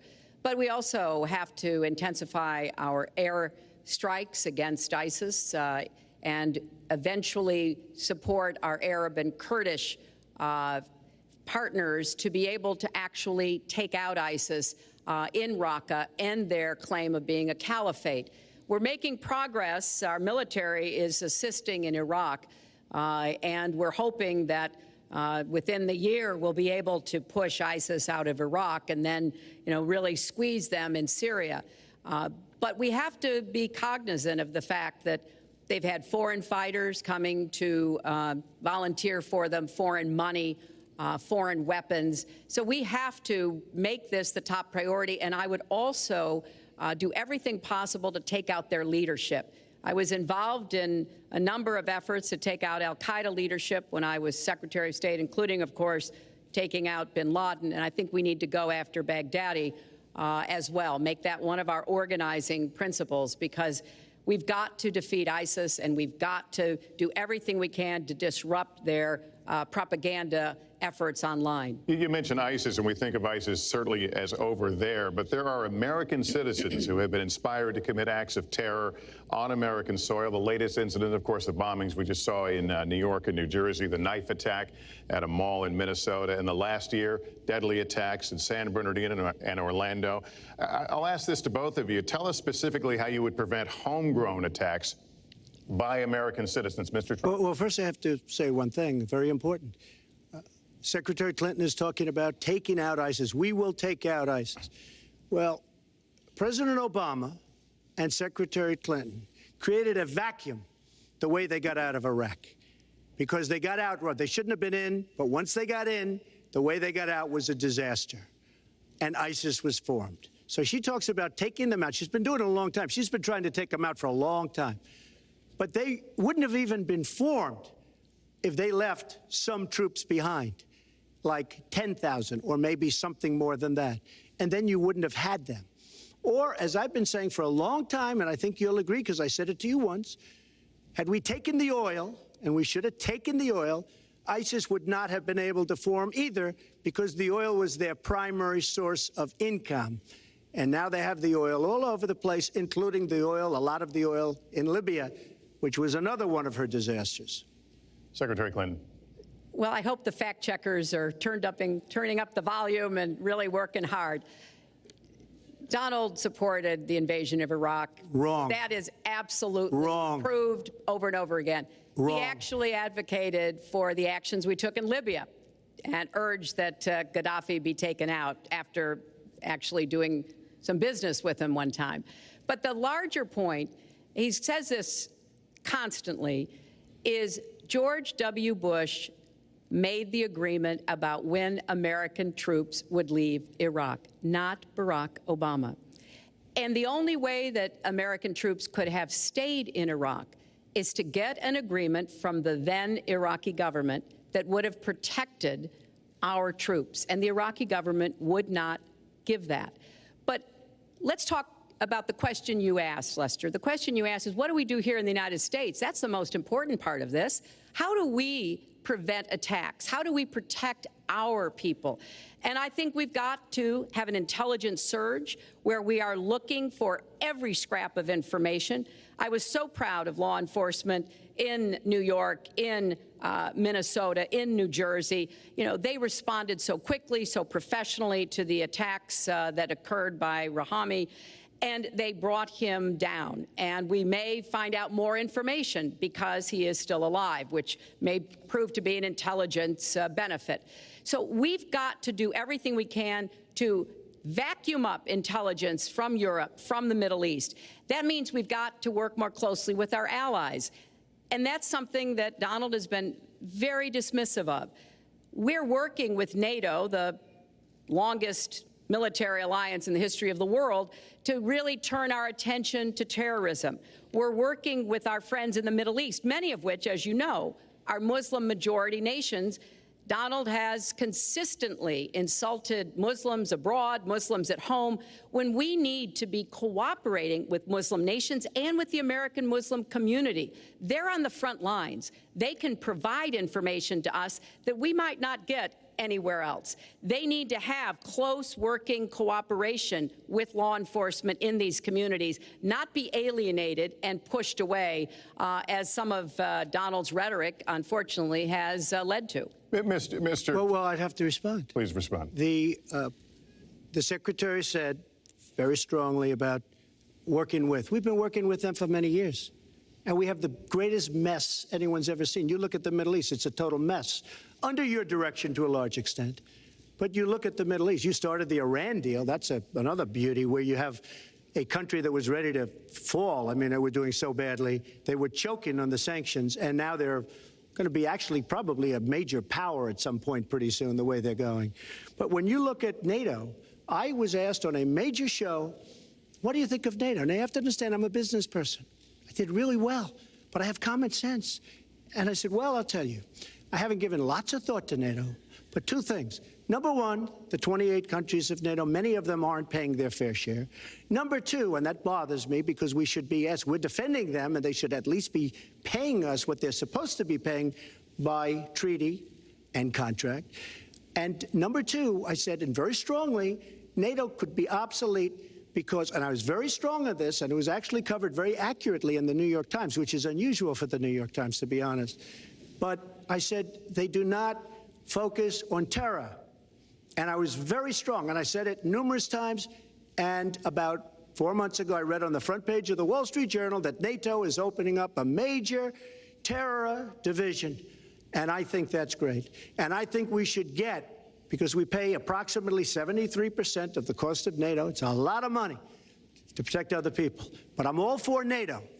But I said they have to focus on terror also. And they're going to do that. And that was, believe me, I'm sure I'm not going to get credit for it, but that was largely because of what I was saying and my criticism of NATO. I think we have to get NATO to go into the Middle East with us, in addition to surrounding nations, and we have to knock the hell out of ISIS, and we have to do it fast. When ISIS formed in this vacuum created by Barack Obama and Secretary Clinton, and believe me, you were the ones that took out the troops. Not only that, you named the day. They couldn't believe it. They sat back probably and said, well, I can't believe it. They said, no, wait a minute. We've covered when they formed, this is something that never should have happened. It should have never happened. Now, you're talking about taking out ISIS, but you were there and you were Secretary of State when it was a little infant. Now it's in over 30 countries. And you're going to stop them? I don't think so. Mr. Trump, a lot of these are judgment questions. You had supported the war in Iraq before the invasion. What makes your judgment? I did not support the war in Iraq. 2002. That is a mainstream media nonsense put out by her, because she, frankly, I think the best person in her campaign is mainstream media. My question is, since you would you like to hear? Why is your I was against the war. Wait a minute. I was against the war in Iraq, just so you put it out. The record shows otherwise. The record but why does not show that. Why is your judgment? The record shows that I'm right. When I did an interview with Howard Stern, very lightly, first time anyone's asked me that, I said, very lightly, I don't know, maybe, who knows, essentially. I then did an interview with Neil Cavuto. We talked about the economy is more important. I then spoke to Sean Hannity, which everybody refuses to call Sean Hannity. I had numerous conversations with Sean Hannity at Fox, and Sean Hannity said, and he called me the other day, and I spoke to him about it. He said, you were totally against the war, because he was for the war. Why is your judgment better than... And that was before the war started. Sean Hannity said very strongly to me and other people, he's willing to say, but nobody wants to call him, I was against the war. He said, you used to have fights with me because Sean was in favor of the war. And I understand that side also, not very much, because we should have never been there. But nobody called Sean Hannity. And then they did an article in a major magazine shortly after the war started, I think in '04, but they did an article which had me totally against the war in Iraq. And one of your compatriots said, you know, whether it was before or right after, Trump was definitely, because if you read this article, there's no doubt. But if somebody, and I'll ask the press, if somebody would call up Sean Hannity, this was before the war started, he and I used to have arguments about the war. I said it's a terrible and a stupid thing. It's going to destabilize the Middle East, and that's exactly what it's done. It's been a disaster. My reference was to what you had said in 2002, and my question was, why is your judgment any different than Mrs. Clinton? Well, I have much better judgment than she does. There's no question about that. I also have a much better temperament than she has. You know, I have a much better... She spent, let me tell you, she spent hundreds of millions of dollars on an advertising. You know, they get Madison Avenue into a room, they put names. Oh, temperament, let's go after. I think my strongest asset, maybe by far, is my temperament. I have a winning temperament. I know how to win. She does not know how to win. Clinton. Wait, the AFL-CIO the other day, behind the blue screen, I don't know who you were talking to, Secretary Clinton, but you were totally out of control. I said, there's a person with a temperament that's got a problem. Secretary Clinton. Woo, okay. Let's talk about two important issues that were briefly mentioned by Donald. First, NATO. You know, NATO as a military alliance has something called Article 5, and basically it says this: an attack on one is an attack on all. And do you know the only time it's ever been invoked? After 9/11, when the 28 nations of NATO said that they would go to Afghanistan with us to fight terrorism, something that they still are doing by our side. With respect to Iran, when I became Secretary of State, Iran was weeks away from having enough nuclear material to form a bomb. They had mastered the nuclear fuel cycle under the Bush administration. They had built covert facilities. They had stocked them with centrifuges that were whirling away. And we had sanctioned them. I voted for every sanction against Iran when I was in the Senate, but it wasn't enough. So I spent a year and a half putting together a coalition that included Russia and China to impose the toughest sanctions on Iran. And we did drive them to the negotiating table. And my successor, John Kerry, and President Obama got a deal that put a lid on Iran's nuclear program without firing a single shot. That's diplomacy. That's coalition building. That's working with other nations. The other day, I saw Donald saying that there were some Iranian sailors on a ship in the waters off of Iran, and they were taunting American sailors who were on a nearby ship. He said, you know, if they taunted our sailors, I'd blow them out of the water and start another war. That's not good judgment. that is not the right temperament to be commander-in-chief, to be taunted. And the worst part of what we've heard Donald say has been about nuclear weapons. He has said repeatedly that he didn't care if other nations got nuclear weapons, Japan, South Korea, even Saudi Arabia. It has been the policy of the United States, Democrats and Republicans, to do everything we could to reduce the proliferation of nuclear weapons. He even said, well, you know, if there were a nuclear war in East Asia, well, you know, that's fine. You know, have a good time, folks. And in fact, his cavalier attitude about nuclear weapons is so deeply troubling.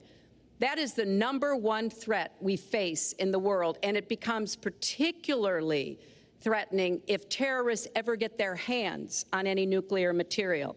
So a man who can be provoked by a tweet should not have his fingers anywhere near the nuclear codes, as far as I think anyone with any sense about this should be concerned. That line's getting a little bit old, I must say. Listen, it's a good one, though. I would like to, well describes the problem. It's not an accurate one at all. It's not an accurate one. So I just want to give a lot of things and just to respond. I agree with her on one thing. The single greatest problem the world has is nuclear armament, nuclear weapons. Not global warming like you think and your president thinks. Nuclear is the single greatest threat. Just to go down the list, we defend Japan, we defend Germany, we defend South Korea, we defend Saudi Arabia, we defend countries. They do not pay us what they should be paying us because we are providing tremendous service and we're losing a fortune. That's why we're losing. We lose on everything. I say, who makes these? We lose on everything. Well, I said that it's very possible that if they don't pay a fair share, because this isn't 40 years ago where we could do what we're doing. We can't defend Japan, a behemoth selling us cars by the million. We need to move on. Wait, but it's very important. All I said was they may have to defend themselves or they have to help us out. We're a country that owes $20 trillion. They have to help us out. As far as the nuclear is concerned, I agree. It is the single greatest threat that this country has. Which leads my next question as we enter our last segment here still on the subject of securing America. On nuclear weapons, President Obama reportedly considered changing the nation's longstanding policy on first use. Do you support the current policy? Mr. Trump, you have 2 minutes on that. Well, I have to say that, for what Secretary Clinton was saying about nuclear with Russia, she's very cavalier in the way she talks about various countries. But Russia's been expanding. They have a much newer capability than we do. We have not been updating from the new standpoint. I looked the other night, I was seeing B-52s. They're old enough that your father, your grandfather could be flying them. We are not keeping up with other countries. I would like everybody to end it, just get rid of it, but I would certainly not do first strike. I think that once the nuclear alternative happens, it's over. At the same time, we have to be prepared. I can't take anything off the table because you look at some of these countries. You look at North Korea. We're doing nothing there. China should solve that problem for us. China should go into North Korea. China is totally powerful as it relates to North Korea. And by the way, another one powerful is the worst deal I think I've ever seen negotiated that you started is the Iran deal. Iran is one of their biggest trading partners. Iran has power over North Korea. And when they made that horrible deal with Iran, they should have included the fact that they do something with respect to North Korea. And they should have done something with respect to Yemen and all these other places. And when asked to Secretary Kerry, why didn't you do that? Why didn't you add other things into the deal? One of the great giveaways of all time, including $400 million in cash. Nobody's ever seen that before. That turned out to be wrong. It was actually $1.7 billion in cash. Obviously, I guess, for the hostages, it certainly looks that way. So you say to yourself, why didn't they make the right deal? This is one of the worst deals ever made by any country in history. The deal with Iran will lead to nuclear problems. All they have to do is sit back 10 years, and they don't have to do much, and they're going to end up getting nuclear. I met with Bibi Netanyahu the other day. Believe me, he is not a happy camper. All right. Mrs. Clinton, Secretary Clinton, you have 2 minutes. Let me start by saying words matter. Words matter when you run for president, and they really matter when you are president. And I want to reassure our allies in Japan and South Korea and elsewhere that we have mutual defense treaties and we will honor them. It is essential that America's word be good. And so I know that this campaign has caused some questioning and some worries on the part of many leaders across the globe. I've talked with a number of them. But I want to, on behalf of myself and I think on behalf of a majority of the American people, say that, our word is good. It's also important that we look at the entire global situation.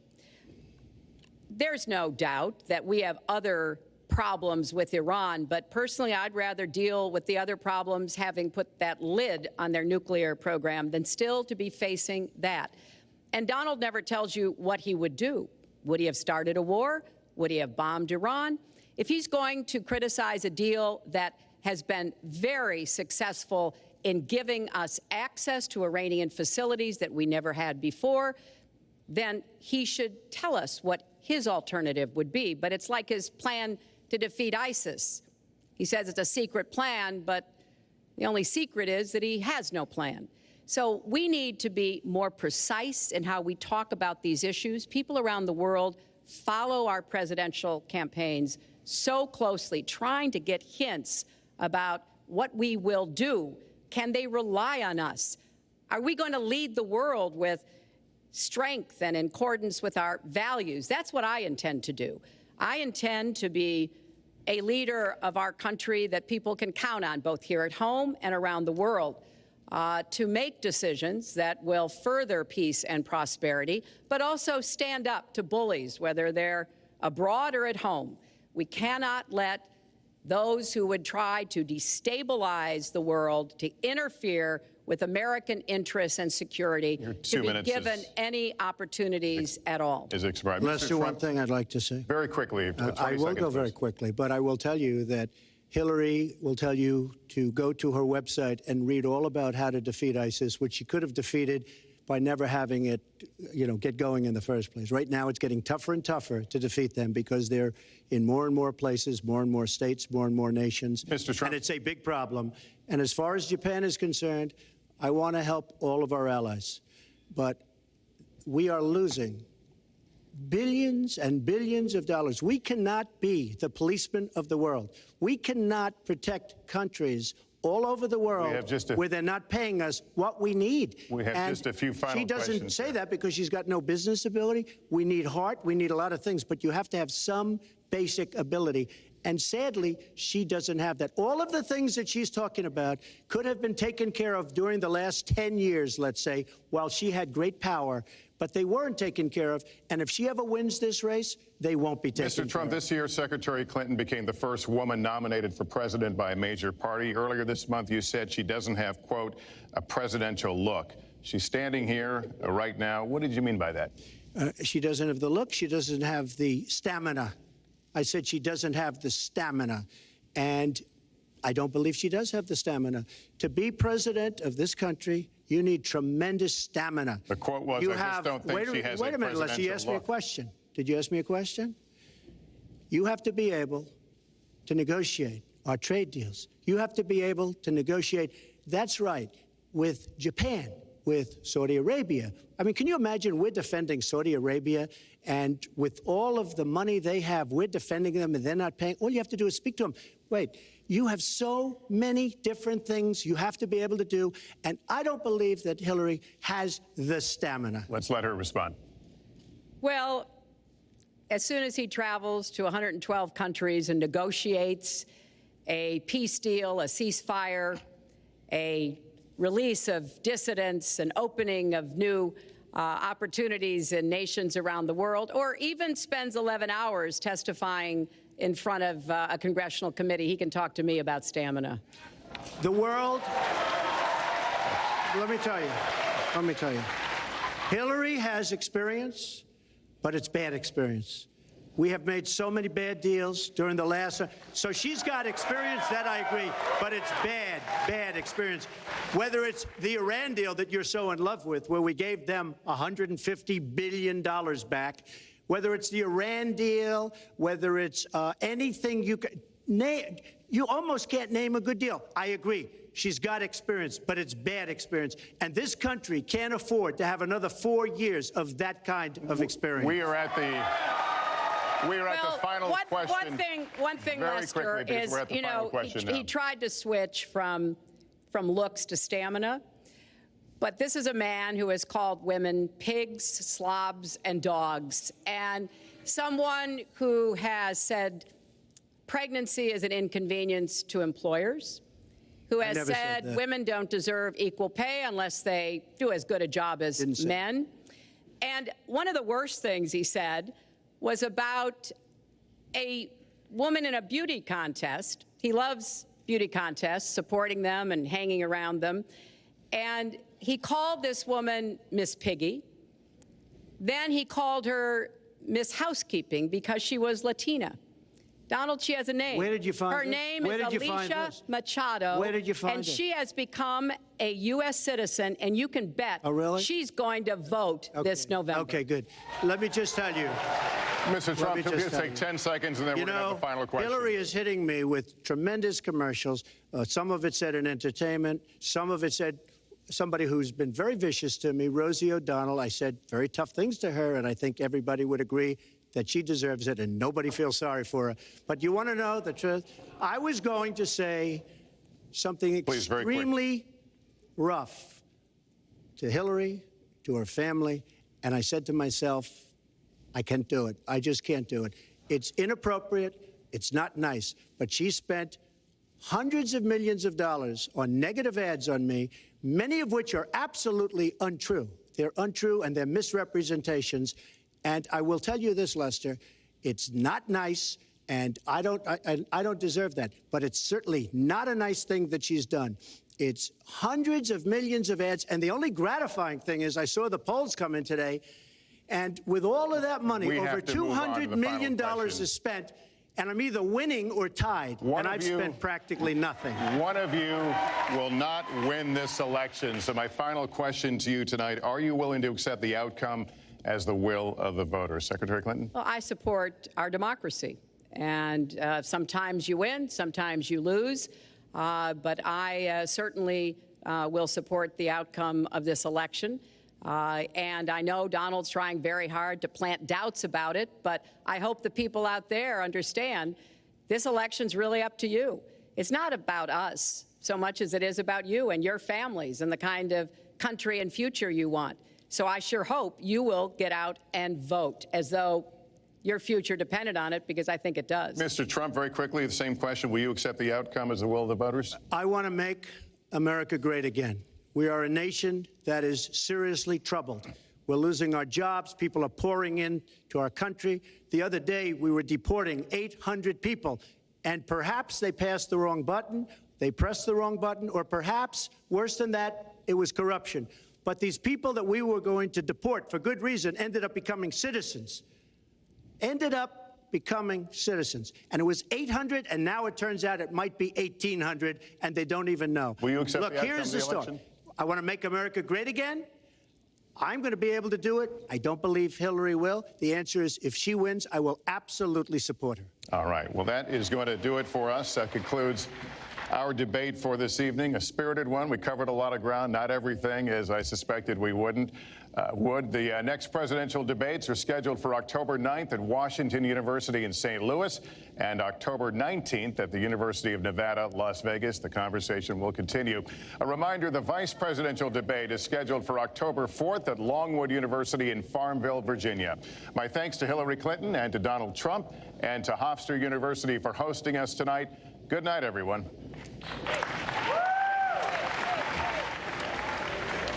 So that was the first U.S. presidential debate, 90 minutes long. It ran a little bit over time, and it ended with Donald Trump saying that he would support Hillary Clinton if she wins the election in November. An important issue there because he has, during the course of this campaign, raised questions about the legitimacy of the vote and whether it would in fact be what he calls a rigged election. They touched on the economy, trade, taxes, Islamic State, national security, race relations in America, and at the end there, you heard it, they also touched on the issue of gender and whether Hillary Clinton looks like a president. I'm joined here by our North America reporter, Anthony Zerka. Anthony, you and I were discussing this as we walked over from the press briefing room to this position. Was there, in your mind, a clear winner in this debate? I think what we have to look at is very clear that this debate was fought on turf friendly for Hillary Clinton. The main issues, Donald Trump's taxes, Donald Trump's foundation, his support for the Iraq War, Obama's birth certificate, those are all issues where Donald Trump was on the defensive. The one time Trump tried to turn it and talk about Hillary Clinton's email server, she did something very interesting. Her answer was, I was wrong, I apologize, and then cut it short there. There have been past times where Hillary Clinton has gotten down to the minutia and talked about these very lawyerly legal defenses about how some things were classified, some things weren't. She didn't do that tonight. And so I think then it moved on with Donald Trump talking more about his taxes. So this was a debate that was friendly terrain for Hillary Clinton. Sounds like you're saying, Anthony, that you think she won this debate. I think if you're a boxer and you're marking it down on who landed blows, who was on the offensive, who seemed on the defensive, then yes, I think Hillary Clinton won. It didn't, however, seem to me that she landed a total knockout blow. There was no moment, perhaps, in the course of the debate where people who are wavering, like the fact that he represents change and is kind of different politician, might have thought, wow, he is not capable, he's not qualified. Did you feel there was a moment like that? I think you did see... Towards the very, very end, perhaps. Towards the very end, he seemed a little tired, rattled. a little rattled, and a little off message, a little incoherent. You did see what he was trying to do and what they were, his plan was for this, which is to paint Hillary Clinton as someone who had been in office 30 years, who had been doing this time and time again, presented with these problems, and wasn't going to come up with solutions. I thought one of his most, in fact, he repeated a couple of lines, and you mentioned the 30 years there. He pinned her for being in office for 30 years twice, as by my count, which again suggests like she's been around a long time. She's not part of change, right? But then a couple of times he also said, it's all just words, it doesn't mean anything, it's what politicians do, it's what politicians say. And I think that will resonate with a lot of Americans who, polls show us, are really fed up with the state of political life in America. Yeah, I think it's safe to say that the people who are supporting Donald Trump, that 40% of the American public, they probably didn't see anything tonight that's going to change their minds. They didn't support Donald Trump because he's a policy guru, that he's someone who knows the issues back and forth. They support him because he's the outsider. He is the change candidate, and he's stuck with that. So the question is whether the people who are independent, the people who might have been supporting Hillary Clinton right after the Democratic convention and kind of drifted away to third-party candidates, whether they'll come back home. And I think Hillary Clinton's message was tailored towards that. She might make some inroads in it. Okay, Anthony Zerka, our political reporter, thanks very much for joining us here at Hofstra University. Anthony's been with us throughout the night, and he'll be carrying on covering, of course, this on all of our websites as well. I'm also joined in Washington by Peter Fenn. He's a Democratic strategist, and by Ron Bonjean. He's a Republican strategist. Let me go to you guys who are listening to this. And sometimes it's often better to watch this on television in a nice quiet room. Peter Fenn, let me start with you. How did your Democratic candidate do? I thought she did extremely well tonight. I don't think there were any flubs, any problems, anything that is going to come back to haunt her in any way, shape, or form. You know, clearly she's very comfortable in a 90-minute format, Caddy. And you know, the problem with Donald Trump is that he's not. He has real trouble sort of stopping his train of thought from going on. The end of the debate was kind of embarrassing, especially on foreign policy issues where she's strong. The stamina look question at the end, I mean, that was a total disaster for Trump, I thought. So on balance, you know, I think that this was a very, very strong performance from her. She is the problem solver in this on this stage, it seems to me. Okay, Ron, what did you make of Trump's performance? Sure, I thought Trump did very well, especially in the first 30 minutes. I thought he put Hillary Clinton on the defensive regarding trade and the economy. She was struggling quite a bit to defend herself and had to go to her husband's economic record, which is quite a bit some time ago. You know, I think Trump also did a really good job of painting her as a politician that's been around a long time, that she has these plans and policies, but they've already been tried and they've failed. And he did a good job painting that picture, I think, through the course of the debate.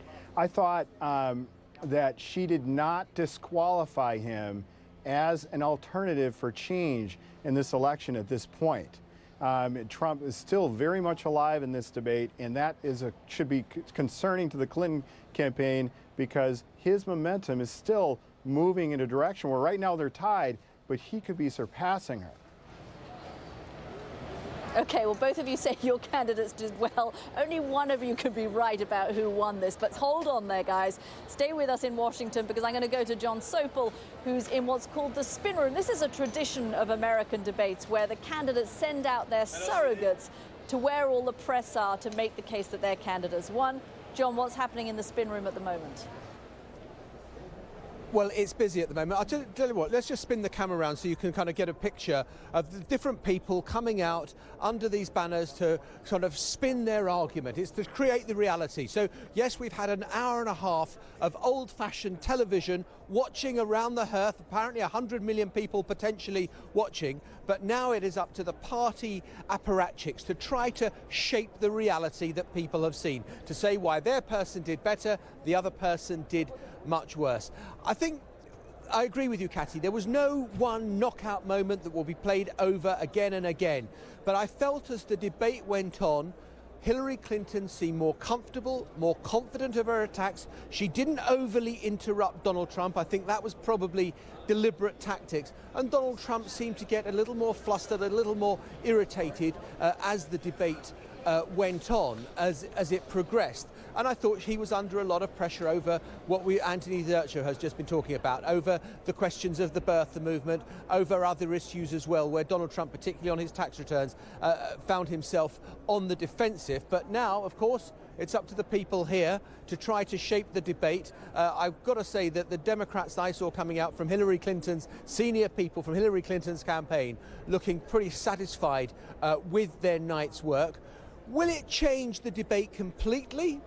That's a very big question. I still think it will continue to be tight for some time to come yet, because I think the people that were hoping, expecting Donald Trump to fall flat on his face, he didn't do that. Okay, John, one of the key bits of debates is not what happens in that 90 minutes, but it's the little moments in the debate that get picked up and replayed endlessly on cable television and network television, and that's what a lot of people will actually see. That will be their takeaway from this debate. A couple of moments that you think might be those moments that get replayed. I thought Donald Trump was pretty effective over attacking Hillary Clinton over disastrous trade deals that she had supported, over the fact that she'd been part of the political establishment for 30 years and hadn't kind of made the changes that maybe America needed. He was very good on what was wrong with America, and Hillary Clinton was much longer on solutions. And I thought she was particularly effective over the questions of why he wouldn't release his tax returns, and also that question of the kind of birther movement. And actually, at the end of the debate, when Donald Trump was questioning whether Hillary Clinton had the stamina, actually I thought it was him who looked rather more tired. Okay, John Sopel in the spin room for us. John, thanks very much. Let's go back to Washington, to Peter Fenn, our Democratic strategist who's been watching this. Peter, you were convinced that your candidate won this, but I'm going to agree with John Sopel there. For the first, whatever it was, 20, 30 minutes of this debate, when it was on trade policy in particular, Donald Trump came across as somebody who knew his stuff. A lot of Americans would agree with him that trade deals have been unfair to American voters. And I think that even on his tax policy at the beginning, he sounded like the businessman that he is. And that's also something that appeals to a lot of Americans. Wouldn't you agree with that? Well, I don't, Cathy, because I was following the Twitter from the press on this, and they were giving the first half hour to Hillary, and part of it was that trumped up trickle down. We've tried this before. Your plan would result in $5 trillion more to the deficit. You would cost this country 3.5 million jobs if we go with your plan. And I thought the comeback on that really made his basic argument very weak. And then she came back with her economic plan, which I thought was strong. And I think what you'll find is when you look at the Twitter feeds for that and also the fact checking, especially on the trade issue, I think you're going to find that first half hour was actually pretty good. But you're right, it was supposed to be on his turf, his territory. His strongest point throughout the entire campaign was bashing trade deals. So, you know, I thought he didn't make nearly as much out of it as he could have, and I thought she was very well prepared to counter it. That third party who was up on the debate stage, Hillary Clinton, Donald Trump, and Mr. and Mrs. Twitter were up there as well. Ron, I also felt, however, that towards the end of the debate, and I don't know if this was to do with it being 90 minutes and that being a long attention issue, somehow almost the real Donald Trump and an element of being thin-skinned revealed itself, particularly in those last few minutes. I cannot believe that what he was saying about the way Hillary Clinton looks and her stamina being something that is going to win him votes amongst women voters. Well, I'd have to say first in response to Peter that I thought, you know, Trump's first 30 minutes were extremely. He was very strong because he's a showman. He understands that millions of viewers only really care about the first 30 or 40 minutes of the debate. She was in quicksand on her policies, and he kept her on defense. Now, towards the end of the debate, I totally agree. Donald Trump should not have set up a question unless he had a zinger to go after her with, because she came right back at him with a very prepared and rehearsed one-liners. By the way, most of her one-liners fell flat throughout the night. I thought that one was rather a good one. So I think he'll have to rethink that strategy going into the second debate. Ron, let me ask you about the birtherism section, because that was something, one thing that did strike me during the course of this debate was how little time was spent on Hillary Clinton's emails. She managed to dispatch that pretty quickly, and it could have been a weak moment for her, or a weak section for her in the debate. I was surprised by how quickly she managed to get over that one, or little time she managed to spend on it, and how much time was spent on the birther issues. Lester Holt followed up with a couple of questions on that. How do you think he handled that issue? I think Trump could have refocused the questions by getting off of the birther issue fast and taking it right back at her on the emails. The same thing happened when she was talking about her solutions to cybersecurity. He could have simply taken control of that part of the debate by talking about, like, asking her, what are you talking about? You don't have any cybersecurity over your own server. So I thought there was definitely some missed opportunities by Trump, in that he allowed he allowed the debate to spend too long in that section. At the same time, I'm not sure how many millions of Americans really care about that at the moment. They're looking for the candidates to talk about the solutions and the problems of our country. And yeah, while that certainly was a focus, I'm not sure how well or poorly that will score.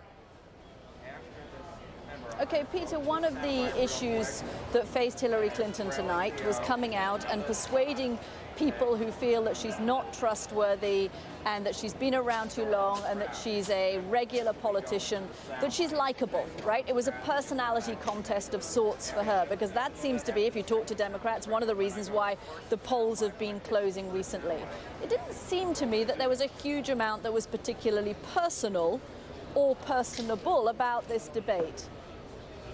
No, there really wasn't that much. She talked about her father's job and as a middle class, I guess, tool and die kind of guy, and worked that in. But you know, the interesting thing to me was she was very disciplined about not rolling her eyes, not scowling, not appearing angry at all, even when she was being attacked.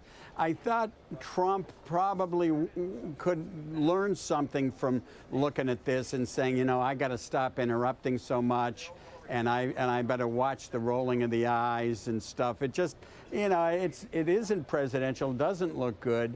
And I thought in this debate, she was extraordinarily disciplined on that, so that in the sense that if folks were looking for someone who was nasty and angry and petulant, they did not get that in any way, shape, or form from Hillary. But they didn't get it from Donald Trump either, did they, Ron? Well, on Hillary, I think she did not connect emotionally with Americans. I think Trump's goal here was to, one, talk about the problems of our country, two, to keep Hillary Clinton on defense, at least he did so through the first 30 minutes, on her solutions and paint her as a tired old politician. Now, I think he had moments where he had senses of humor, and he did show some temperament issues by interrupting her, but I thought that was trying to get inside her head. He did not, however, and this has been Donald Trump all along, Donald Trump has never talked about personal stories of people. He always goes wholesale. He never talks retail. He does large rallies. He doesn't do the diner talk and shaking of the hands. People know that about him. What they're looking for is whether or not he's a safe alternative change to the Democratic Party that's run the White House for the past 8 years. I think some may still be asking themselves whether or not that they're ready to vote for him, but he still has not been disqualified by Hillary Clinton. And I think that's what makes it most significant tonight. Okay, very briefly, Ron, first of all, how many undecided voters of the 8% will have changed their minds because of this debate? We've got literally 10 seconds. Sure, I think very few people will have changed their minds. However, those who think that they're looking for change in an outsider, they'll go for Donald Trump because they want something new, and they know Hillary Clinton. Okay. Peter? Yeah, I don't think there's going to be huge change in polling after this debate, but I do think that there's no question people are now questioning what kind of change is he talking about. Is he competent enough to handle it? Does he have the temperament, and does he know the issues? I've got to jump in there. Peter Fenn, Democratic strategist, Ron Bonjean, Republican strategist. Thank you so much for joining me. After this first presidential debate, you've been watching a BBC News special live from Hofstra. I'm Katty Kay.